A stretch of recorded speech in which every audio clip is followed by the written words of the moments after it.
Call the meeting to order. First order of business will be the pledge. I pledge allegiance to the flag of the United States of America and to the republic for which it stands, one nation, under God, indivisible, with liberty and justice for all. And our first order of business will be the town administrator's report. Bob? Okay, thank you, Mr. Chairman. Previously, we've talked about the need for taking advantage of training programs that are offered by our health insurer, Maya, as well as some training programs that are offered by town council. So now that annual town meeting is completed, we are about to begin with some training efforts coordinated by Alicia. On June 4th, we have a program on improving workplace relations. It's called Respect in the Workplace, and I think the subject matter is what it sounds like. And we can always use some improvement, of course. And on June 11th, this would be for the management level people.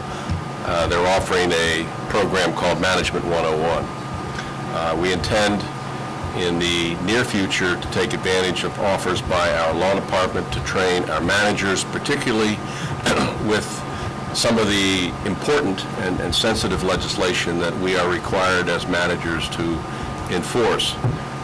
The whole area of the open meeting law, we've had some issues here.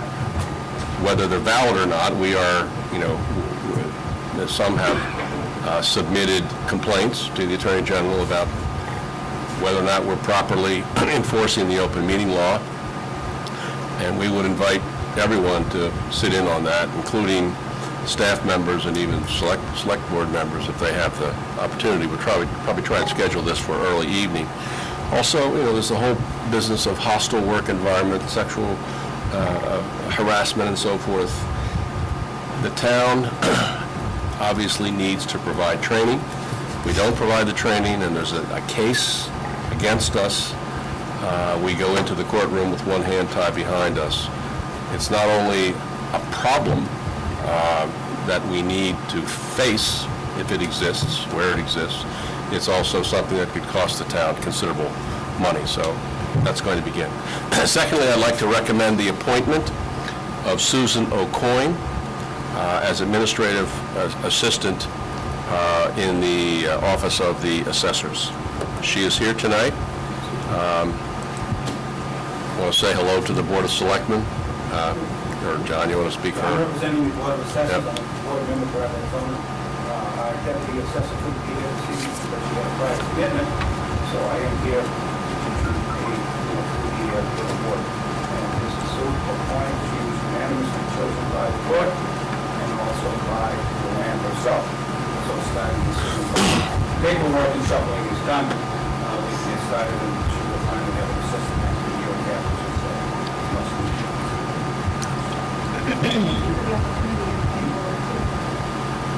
Welcome. Welcome. Now, do we have to formally? You have to confirm the Do appointment. we have a motion to confirm Mrs. O'Coin? So moved. We have two moves, so I'm assuming one of them's a second. I'll convert mine to a second. Sorry. Can't hear you down there, Ken. Sorry.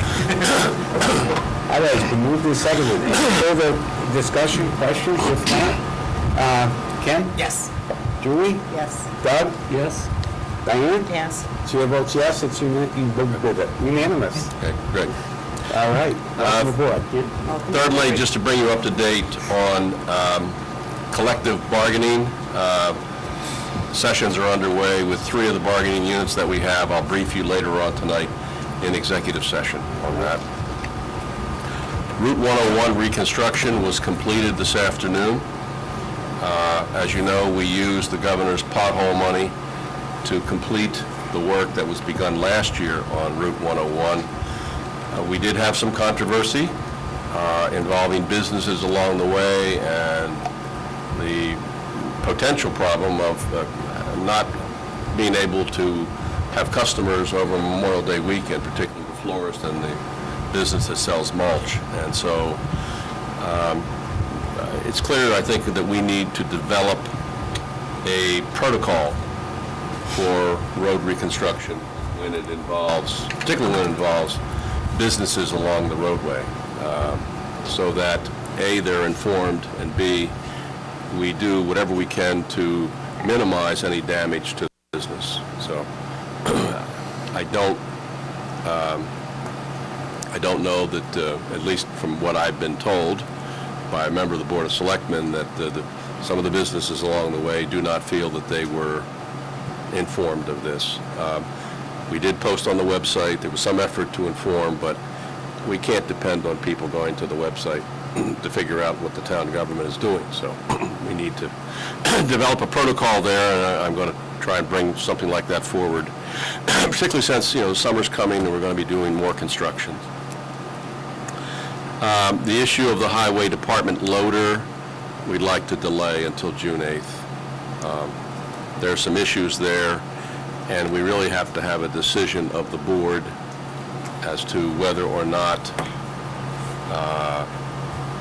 it makes sense to incur the cost of tearing apart the existing, did I say loader? I mean excavator. Oops.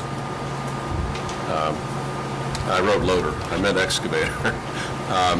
We're talking about the excavator, the proposal that was turned down by the town. So there are some decisions that are needed regarding the use of the excavator and what needs to happen either now or later with this unit, whether or not to expend the funds to rehab it. I spoke to the department heads this morning at the meeting about developing some overall objectives for their departments for the new fiscal year. Everybody has day-to-day routine duties to perform, but there are also some larger issues that departments face, and I think it would be a good step forward to have our department heads write down 2 or 3 significant, larger-scale issues that they're going to address during the fiscal year. And also at the end of the fiscal year, if we're going to be able to provide raises, base any increases or raises on accomplishment of the larger objectives, so that, the subjectiveness of what we're going to talk about later on tonight, doing increases for non-bargaining people, the subjectiveness there, I think, is reduced considerably. And we try as best we can to reward those who are not in unions based on accomplishments of some significance for their department. So this is going to be beginning, and I hope to have something in place by the beginning of the fiscal year. Everything else comes in the executive session tonight. Could we go back to the first item just for a minute? The training programs, Yes. are they going to be conducted here on site or? Yes, here. Yeah, okay, well, that's good. Yes. Anything else that, Alicia's handling this. Yeah. Anything else to bring out that I didn't? Well, can we Mention. just, this is Alicia O'Malley, our Human Resources Specialist, so the people at home know who we're talking to. So, does anybody have any questions of Alicia? All right. Well, thank you. Okay. Keep up the good work. I don't have any, sorry, John. I'm having a hard time hearing with this. I don't have any questions, but I will say that I've been working with Alicia for a few months on the personnel policy. It's been an amazing amount of work, and she does a really good job, and she has great relations with the employees, just from what I've witnessed. And she went to some training the other day, and we've gotten fairly far in the personnel policy, but she came back with so much stuff we're going to have to do some revamping. But the on-site training, we had sort of talked about that too, and it'll be a really good thing. A really good thing. So, thanks. This time around, it'll be just in-house, works through Maya. Anytime in the future we do it, I'm going to try and get some in the fall. We're actually going to open them up to surrounding towns so that if any neighboring towns have anyone that they'd like to bring in, they can also come in. So. Well, I think we'd all be perfectly willing to host those events. All right, we'll go on to the next order of business is the town administrator's contract. several months back, the board decided that if Bob was amenable, that we would like him to stay on another year, to which he's agreed. And we did enter into a contract for the next fiscal year. So Bob, you wanna? Well, thank you very much. I did sign it today. You have already signed, and it's been notarized and is official. I just want to say that I think the past few months have certainly been interesting, and I do believe that working together and also including the advisory board, that we've been able to bring some stability to the town's finances and to put in the past some of the problems that we've had. And so I am enthusiastic about continuing on for another period of time. Well, I think we all feel that your handling of the fiscal situation has really been a boon to us, and I think we have the ship going in the right direction, but there's still a ways to go yet. Yes. Anyone else have any comments? Ken? I'm just glad to see Bob definitely staying for another year. All right. Anything else? If not, thank you, Bob, and we'll Okay. move on. Minutes of May 11th. Anyone have any concerns, errors, omissions? Julie. What's that? Julie did. Two? Julie did, but I don't see that I it think was, it might I don't have know been. if it was fixed or not.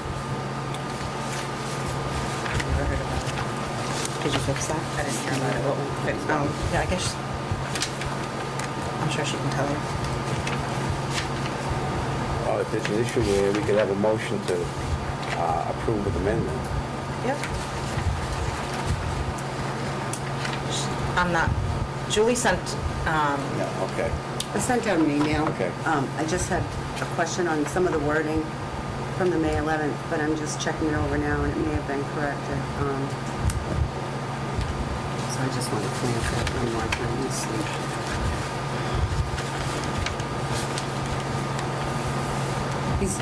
The chief, I guess, is wanting to look into putting a two-story addition. And then it had been worded to the fact that Ms. Haley made a motion to support the addition and Ms. Richards seconded the motion.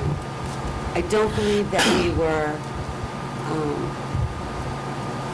I support the police station and the police department looking into the possibility and getting some information on what the price might be to add on.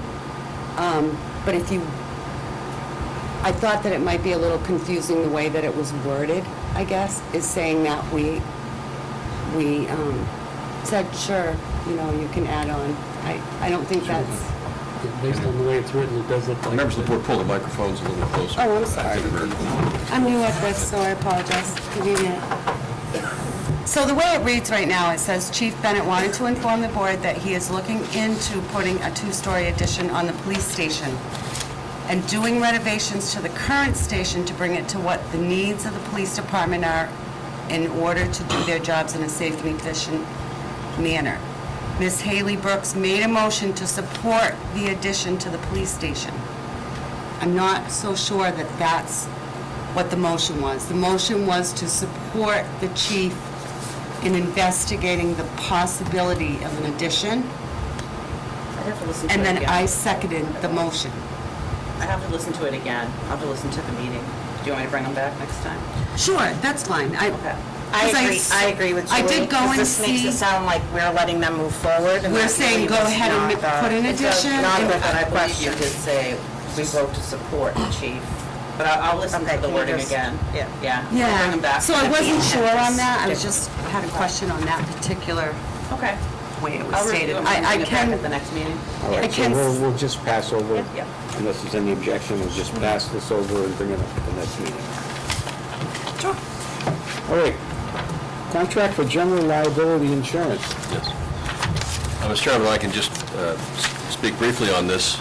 The town went out to bid for general and liability insurance this spring. Hadn't been bid for a number of years. This year, the cost of general and liability insurance was $217,000.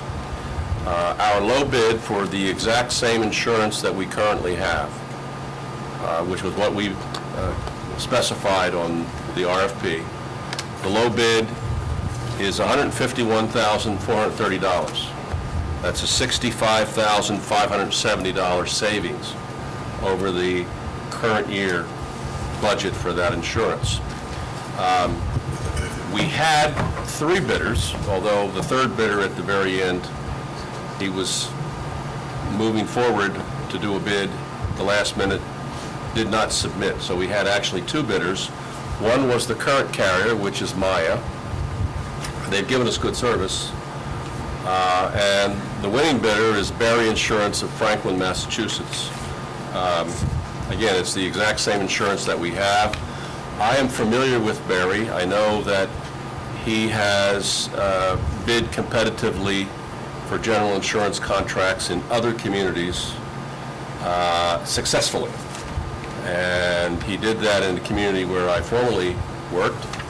And so I have worked with him in the past. He provides excellent service, and I'm recommending that we contract with them as the low bidder, which will save the town a significant amount of money in the fiscal 16 budget. Questions? Does this include coverage for when things are done, like on the common? Yes. Where would I see that here? But it's in here though, right? Yes. So if somebody comes up and says, oh, I want to do X, X, and X? If we're, and particularly if they're injured, Okay. I mean, I think we have to be careful about Or what we any place in allow, town. but that would be covered. I also expect that we will be in a competitive bid situation for police and fire injured on duty insurance. I know that there are a couple of insurers out there who are presenting very competitive bids, and I'm anxious to see what we get there for that.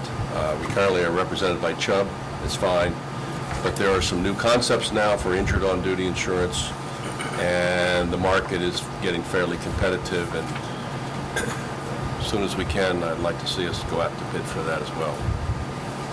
Dave Smart. Was Maya's bid much less than what they had before? No.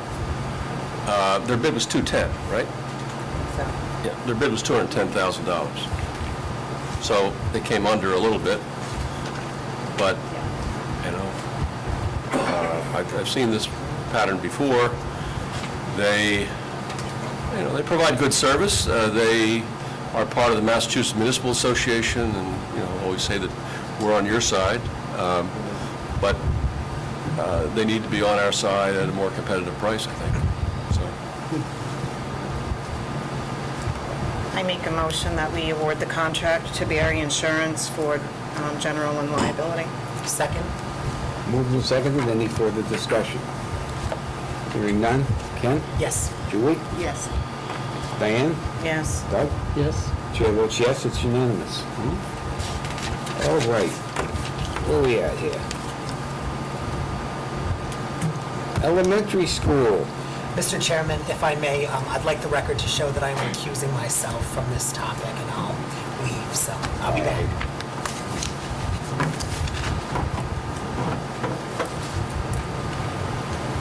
I see Ms. Haley Brooks' name here.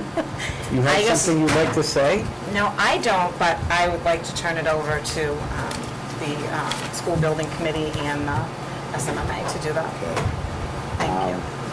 All right, so we have the chair of the building committee, Kirk Machetti's with us, the superintendent, Ruth Miller, and you gentlemen are, I'm Tim Alex, I'm with Colliers International, I work at OPM, Owners Project Manager for the town. sir? I'm Philip Poinelli, architect and educational planner with Sims Minion Key. Okay.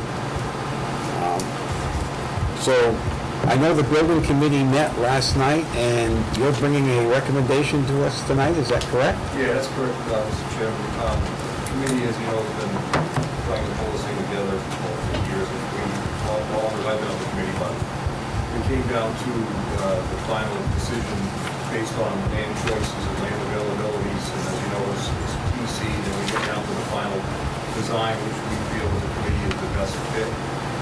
Taking directions from the select board to the committee, HIV committee, with picking the final design, or I should say conceptual design for placement purposes only, for the final submittal to MSBA. And so if you don't mind, I'd like to turn it over to the OPM and the architect for their presentation.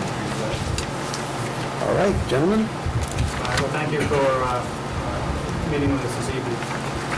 There has been a lot of activity, as Kirk mentioned, with the building committee and with the superintendent's office.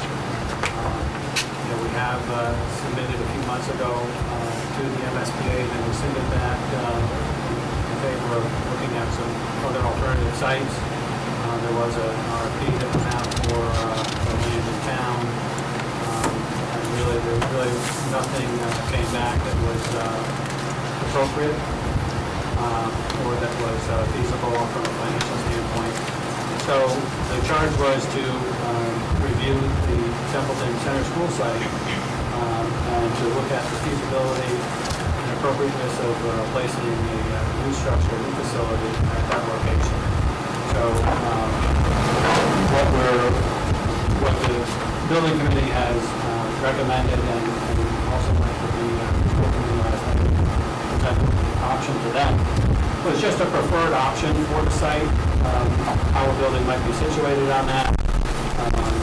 This would be a precursor to submitting a plan and a lot of detailed information and studies to the MSBA to further that process. It's still a long process to go. This is just really the first step. It's not committing the town to building the school or going out for funding. It's really just taking the steps to hopefully get to the point where the option of building a school can be brought to the community for a public road. And with that, I'll turn it over to Phil to talk a little bit about the specifics of the site and the building that is being proposed.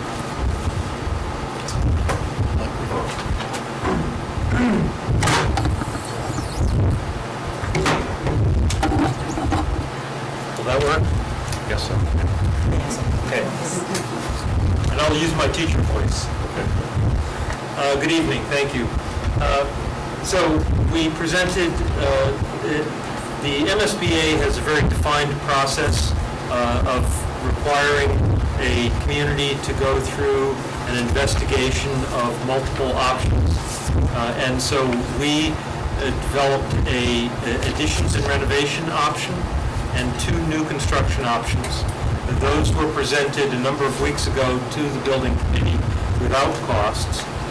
And the building committee reviewed those, had an initial reaction of option C from that, but reserved judgment until we came in with estimated costs. So last evening, we came back to the building committee with those costs, which are included. I'll get to them eventually, but they're included in this handout.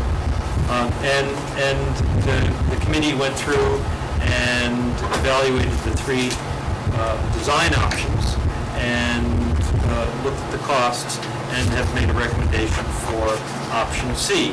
And so I'm going to take you briefly through the components of option C. So you have a handout in front of you. Direct your attention to site plan option C, new construction. And for general orientation, where you see the dark green area play field, closest to South Road is where the current Templeton Center Elementary School is located currently. It's a small building. It is 6,000 square feet per floor times 2 floors. And so the intent here is to keep the Templeton Center, we've designed it such that we can keep the Templeton Center building in operation during the construction of the new building, and then once the building is completed, move the students from Templeton Center into the new building, remove the old building, and finish site development of that building. So what you're seeing here is the reddish orange area is what we call the footprint of the proposed new building. It is a K-5 building, a pre-K-5 building. It includes bringing the pre-K to this site and also taking the 5th grade from the current middle school and bringing it to the elementary school site. It is, so we're looking at the footprint of the building there. There's a bus drop-off area on South Road, and what you see a little green area between South Road and the bus drop-off itself. That is an island that allows the buses to pull in, load or unload the students and embark or disembark without having to stop traffic along South Road, because there's that island there. So the buses come in the morning. They drop off intermittently as they fill up and they come in. In the evening, they will queue up and wait for the students to get on the bus. The parent drop-off is on Wellington Road, and we have shown what we call lay-by, an area for the parents to pull off the road onto the property and drop off students again on the correct side of the car. On the right side of the car, we're showing the ability to have 14 cars there at any given time. So to the left of the building is, in the pink, is the Salem Memorial Playground, which is planned to be relocated from its current configuration onto the site. Where the current playground is intended for parking. What we're trying to do is keep the parking as close to the street as possible. We then have a green grassed play area and a hard surface play area. Now, on the right-hand side of the site plan, you see police station addition, and you made reference to that earlier. We understand that that is in the initial discussion stages, and so we wanted to make sure that if that were to go ahead, that we have the ability to coordinate the design of the school with what might go on at the police station. So we've taken that into account. The brown area is a 40 by 40 potential police station addition.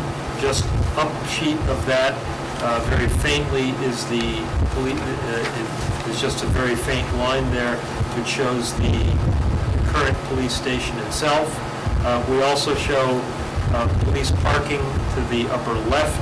That is intended for the public, and police parking downsheet of the addition, which is intended for the police vehicles. So we have incorporated a service area that would be servicing the kitchen primarily, any trucks that come to the site, but on a daily basis, excuse me, that primarily consists of trucks servicing the cafeteria. We're also showing parking, and that is on what's currently the police station property. The property, both properties are owned by the town, and so we have, let's say, hidden the property line, the actual property line between the police station and the proposed school with an anticipation of using part of the town property just below the police station for teacher parking. Again, this is teacher parking that arrives 7:30 in the morning and leaves at 3:30 in the afternoon. It's not a lot of coming and going, but there's an arrival and a departure of teachers for that. We're showing a total of 72 cars to serve the police, to serve the school. I don't have there is a count on police parking. I failed to take that off when I had it large enough on the computer screen earlier today, but the question came up last evening, how many cars for the school? It's planned for 72. So if you then flip the page to the not unusual for most schools. Anything else? Okay, so I'll move on to the building. Sorry, I'll try and get through this quickly. I know you have a larger agenda. So what we're seeing are the first floor, second floor, and third floor plans. Again, they're designed in such a way that the grade levels have multiple classrooms together. So if you look at the second floor plan, 4 second grade classes, a special education classroom, and the yellow identifies both circulation but also a small commons area where the second grade students might work on projects. The media center is the library, so we're looking at second and third floor at the second floor, fourth and fifth at the third floor, and on the first floor, pre-kindergarten, kindergarten, and first grade. You enter just to the left of the cafeteria, so that area is what we call the public zone of the school. We have a cafeteria stage. The wall between the gym and the cafeteria is envisioned as an operable wall, so that wall could be retracted when there's an event in the cafeteria using the stage.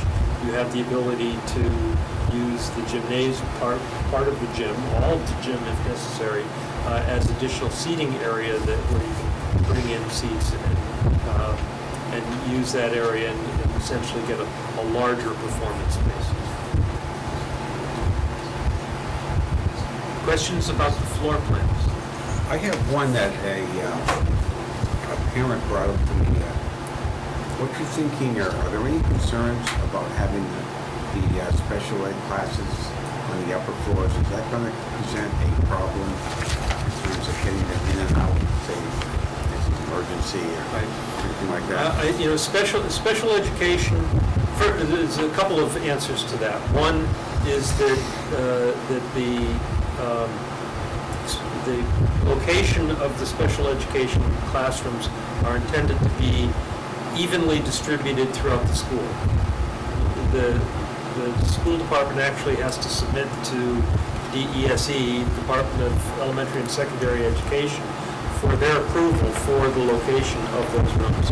If we didn't show them there, we would be required to show them. They would reject it and require us to show them there. So the sort of equal distribution throughout the school is a state requirement.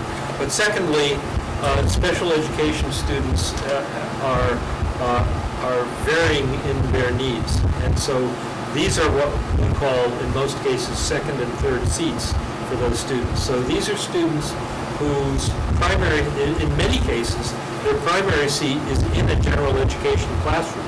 And they are then pulling out into a special education room for remedial work maybe in one subject or more subjects. So these students are going to be on the second and third floors anyway. So there really isn't an issue because for them being there, they're going to be there anyway. Alicia, did you have a question? Actually, I have a question on the inside and on the outside. Just thinking, I guess, on the first floor, it's not showing restrooms. restrooms are distributed throughout the school. First, in pre-K and K restroom, there would be individual restrooms within the classrooms themselves. Again, these are very small conceptual plans. But there are restrooms planned at each level of the school. And then I was just wondering, on the outside, I see the service area. I'm assuming, is that where you would have your garbage and everything else, where you're trying to be coming in and out to be picking up and unloading all of that? Yes. Okay. Again, these are conceptual plans, and so as we move from this phase into the next phase of schematic design, we're going to want to engage more members of the community. We're going to want to talk to the police station further about their intent. We're going to engage people at the school to understand deliveries and pickups, the recycling program that you have, the trash removal program that you have. So this is conceptual, and if we haven't delved into those kinds of issues, we will in the next phase. All right, anything else on the building itself? Any other questions on the building? Ruth, you want to say anything about the building? Superintendent? Oh, yeah, I mean, it was designed for helping us, and we have so that they're, each grade level is clustered together, and they have spaces that they share, and so that it can, really is conducive to the type of teaching and learning that is going on in the school. Again, it's really compact, it meets the state requirements, the minimum requirements. It's not like, there's much more we could do, but we kept it so that it's efficient, it meets the academic requirements of the school for the students and the teachers, and it far exceeds what I was hoping for with, the way the gym is going to be used with the stage, and be able to actually have the events for kids right in their own school instead of busing them up to high school. So I think it's efficient, and I think it lends itself to the education that we're doing currently and participating in for some time. We have a school committee member here, Laurie Madsen. Would you like to chime in on this? I was pleased with the design. We all unanimously voted on it, so. And the school committee did approve this last night. They did, yeah. School group. And I just have a question. How much different is it than what's actually sitting there now? I mean, you must have done an extensive. Day and night. It's not even day and night. Is it larger? Is it smaller? Is it the same? Is it, what is The it? classroom. The classrooms will be 900 square feet. Current classrooms are running, they vary, 657, 725. So typical classrooms are substantially larger, which meet the state guidelines set by the MSBA, but they also are well accepted within the industry, so to speak, for 21st century teaching and learning. The ability to create flexible environments for students to learn in different ways, to collaborate, to really create what we call a student-centric environment rather than a teacher-centric environment. And again, the library is properly sized, the cafeteria, the gymnasium are properly sized. The way we arrange them, we're able to double duty them by creating using a operable wall. We get multiple uses out of the single space. So whenever there's an opportunity to create those kinds of double duty, we certainly look for that. So we show a lot of small rooms scattered throughout the building between classrooms. Those are intended as pull-out spaces. They can be used for special education. They can be used for differentiated learning, for all kinds of activities that students need, and we've used that extensively throughout our elementary schools. I just Very had one widely more accepted. Just, Yeah. because it made me think that right now in Templeton Center, they have no teacher's room, they have no library, they have no gym, they have no art and music. So when we have, they have taken every space to create a new classroom. So some of those classrooms, which was the library, even smaller, and even in Baldwinville, we don't have a dedicated art room or a music room. And gym is in really the cafeteria. And so there's really all those, we have a health teacher that doesn't have a classroom at all.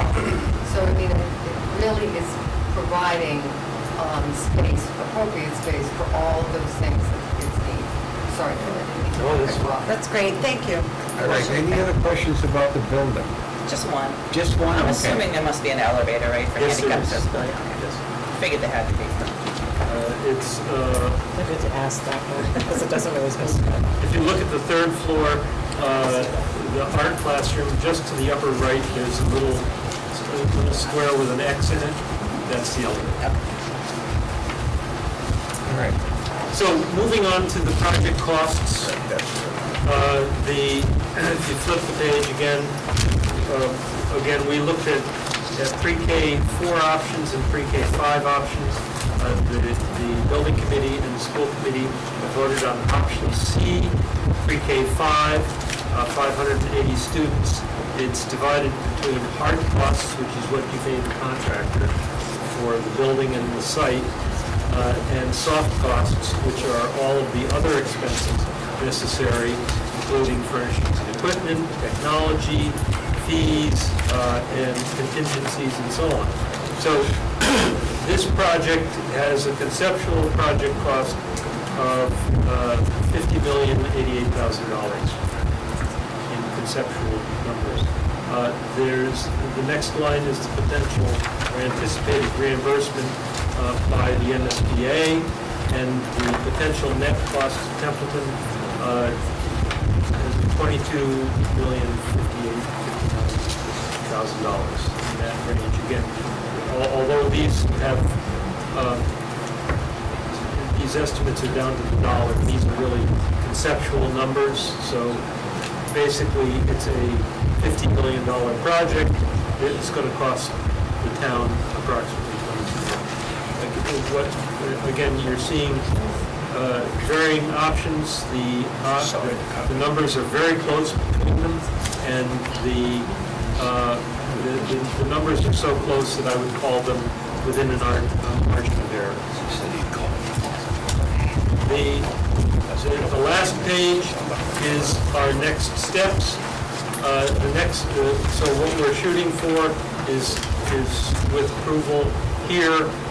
We will have the third and final approval necessary, and that we will put together the PDP-PSR report. This is the language of the MSBA for submission on June 11th. The MSBA just yesterday asked to insert a meeting on July 8th, which does not show up on this chart, for a meeting with staff to discuss the project in anticipation of the July 29th MSBA board meeting. With that, the intent would be to move into schematic design and develop this option C to a higher level of design and higher level cost estimates for submission to the MSBA board and approval on November 18th. And I believe the intent is to put the project onto the November ballot for a Prop 2.5 debt exclusion in November of this year. Any questions about the financing?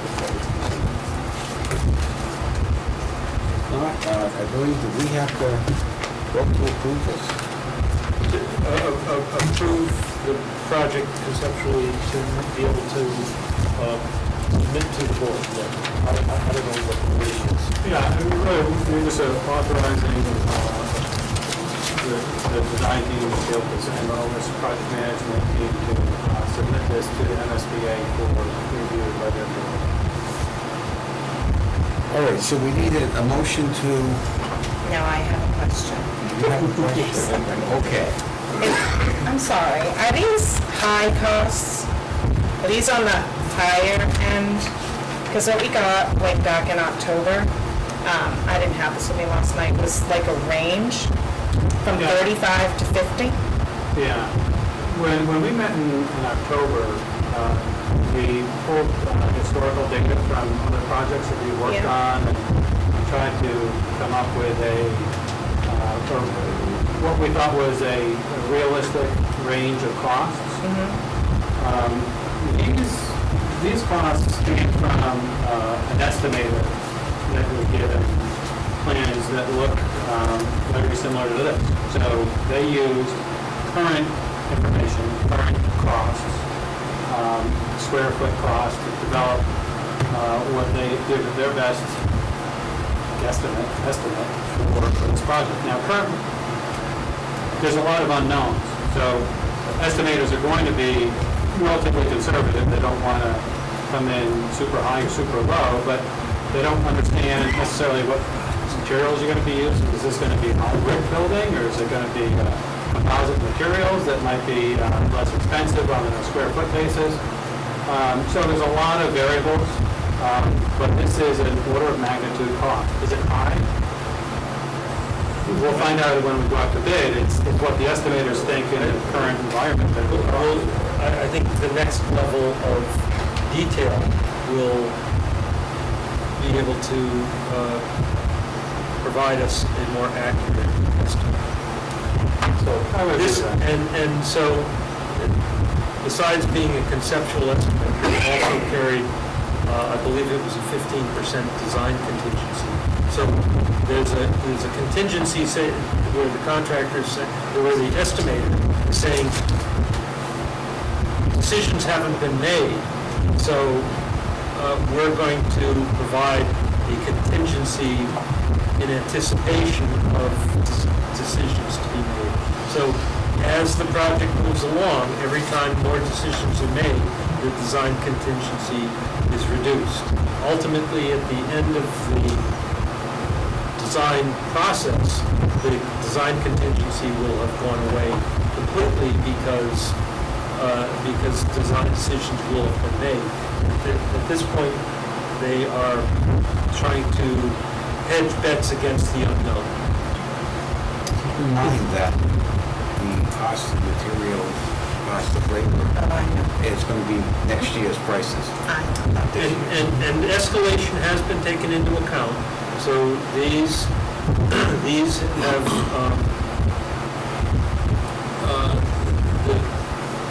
these figures include cost escalation to what we anticipate is the midpoint of construction. So the contingency you just referred to, that 15%, is that the $4.1 million number? No, you don't see it in this package. We have a 15 or 20 page cost estimate that supports these numbers, and it's buried in that detailed cost estimate. So then that's not on top of the 50 million, right? No, it's within the contingency is within the $50,088,000. Okay. I think what Doug was asking you is that under soft costs, you listed contingencies at Yes. $4,174,000. That's not 15% of 50 million. There are multiple contingencies that are included. There's construction contingencies, design contingencies. Yeah, it's not as, again, it is about a 30-page estimate that is kind of broken down into the various components and tried to simplify, to break it down to, because it is really just an order of magnitude that we're looking at.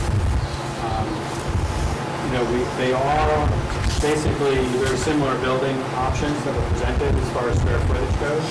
So therefore, you don't see a large swing in the cost, potential cost for these buildings.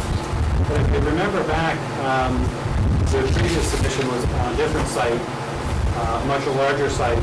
So the options that were presented were having the building on the far right-hand section of the site, one option was up on the top of the site. So the cost was very much greater because of the site work that was involved, and